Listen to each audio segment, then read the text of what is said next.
آج بہار میں عورت کی کہانی کسی کتاب یا رپورٹ سے نہیں بلکہ ایک ویڈیو کلپ سے شروع ہوتی ہے۔ ایک سرکاری ایونٹ میں پٹنہ میں اسٹیج پر بہار کے سی ایم نتیش کمار کھڑے ہیں۔ سامنے ایک نوجوان عورت ڈاکٹر ہے۔ آیوش کی اپوائنٹمنٹ کا کاغذ دیا جا رہا ہے۔ کیمرے چل رہے ہیں، تالیاں بج رہی ہیں اور اچانک وہ ہاتھ آگے بڑھتا ہے اور عورت کے سر سے اس کا حجاب ہٹا لیا جاتا ہے۔ چند سیکنڈ کا منظر ہے، مگر اسی لمحے میں بہار کی سیاست عورت کے بارے میں اپنی پوری سوچ دکھا دیتی ہے۔ بعد میں وضاحت آتی ہے، ارادہ غلط نہیں تھا، لیکن سوال نیت کا نہیں، سوال پاور کا ہے، کیونکہ عورت کا لباس، اس کا ڈریس اس کی مرضی ہوتی ہے، کسی سی ایم کی سہولت نہیں۔ اور اسی اسٹیٹ میں اس وقت عورتوں کے بینک اکاؤنٹ میں 10,000 روپے ٹرانسفر کیے جا رہے ہیں۔ سرکاری اعلان میں کہا جا رہا ہے کہ عورت مضبوط ہو رہی ہے، عورت پاورفل ہو رہی ہے، عورت سیف ہو رہی ہے، اور یہاں طنز خود بخود پیدا ہوتا ہے کہ کیا 10,000 روپے عورت کی عزت کا بدل ہو سکتے ہیں؟ کیا ڈیبیٹی ریسپیکٹ کی قیمت بن سکتا ہے؟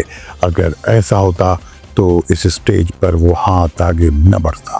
افسوس کی بات یہ ہے کہ نتیش کمار نے جس طرح حجاب پر ہاتھ ڈالا، اس پر بحث ایسے ہو رہی ہے جیسے یہ کوئی اکیلا انسیڈنٹ ہو، یا نتیش کمار نے پہلی بار یہ حرکت کی ہو اور یہ معاملہ اکیلا ہو۔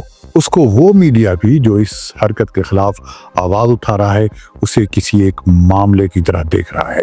وہ ایکٹیوسٹ یا انفلوئنسر، چاہے وہ مرد ہوں یا عورتیں، اسے صرف ایک انسیڈنٹ کے طور پر پیش کر رہی ہیں اور اس کی مذمت کر رہی ہیں، لیکن کوئی اس پوری سوچ اور نتیش کمار کے ریکارڈ کی طرف اشارہ کرنا نہیں چاہ رہا ہے۔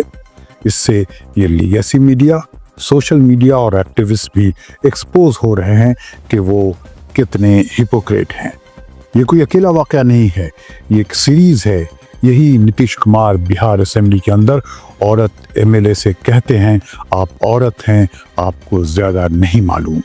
یہ جملہ کسی گاؤں کے بزرگ کا نہیں، ایک اسٹیٹ کے سی ایم کا ہے، اور یہی وہ اسمبلی ہے جہاں عورتوں کو سیٹیں دی گئی، ریزرویشن ملا، مگر زبان اور رویہ وہی پرانا رہا۔ پھر وہ دن آیا جب آبادی کنٹرول پر بات کرتے ہوئے اسمبلی کے اندر مرد اور عورت کے پرسنل ریلیشنز پر ایسے لفظ بولے گئے جو پبلک میں بھی کہنے سے لوگ کتراتے ہیں۔ شور مچا، پروٹیسٹ ہوا، میڈیا نے سوال اٹھائے اور آخر میں اپولوجی آ گئی۔ لیکن سوال یہ ہے کہ بار بار کی اپولوجی ذہن بدلتی ہے یا صرف معاملہ ٹھنڈا کرتی ہے؟ اب ذرا اسٹیج اور اسمبلی سے نکل کر گلی اور تھانے کی طرف چلتے ہیں۔ سرکاری فیگرز خود بتاتے ہیں کہ پچھلے چند برسوں میں بہار میں عورتوں کے خلاف کرائم کیسز کی تعداد 10,000 رہی۔ ریپ، ڈومیسٹک وائلنس، چھیڑ چھاڑ، اغوا، ایسڈ اٹیک، یہ سب الفاظ صرف خبر نہیں، یہ عورتوں کی روزمرہ کی حقیقت ہیں۔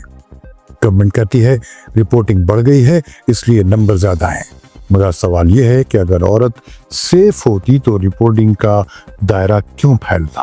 کیوں عورت ہمت کر کے تھانے تک پہنچتی؟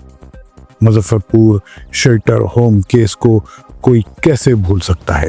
درجنوں کمر لڑکیاں سرکاری نگرانی میں برسوں تک سیکشول اسالٹ کا شکار رہیں۔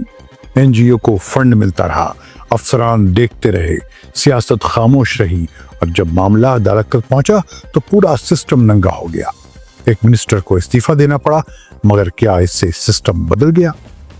نہیں، کیونکہ مسئلہ کسی ایک انسان کا نہیں، سوچ کا تھا، اور یہی سوچ آج بھی زندہ ہے۔ آج بھی عورت کو فائدہ لینے والی کہا جاتا ہے، برابر کا انسان نہیں۔ بہار میں انسیکیورٹی کسی ایک ذات کا مسئلہ نہیں، یہ دلت عورت کا بھی مسئلہ ہے، مسلم عورت کا بھی، یادو برہمن راجپوت سب کا، شہر کی عورت کا بھی، گاؤں کی عورت کا بھی۔ جب سوچ ایک ہو تو ذات صرف نام رہ جاتی ہے، ڈھال نہیں بنتی، اور اسی سوچ کے تحت گورنمنٹ سمجھتی ہے کہ عورت 10,000 روپے لے کر خاموش ہو جائے گی، اسمبلی میں سنے ہوئے لفظ بھول جائے گی، اسٹیج پر ہوئی بے عزتی کو نظر انداز کر دے گی، اور شیلٹر ہومز میں ہونے والی چیخوں کو تاریخ کے حوالے کر دے گی۔ اگر یہی سوچ ہے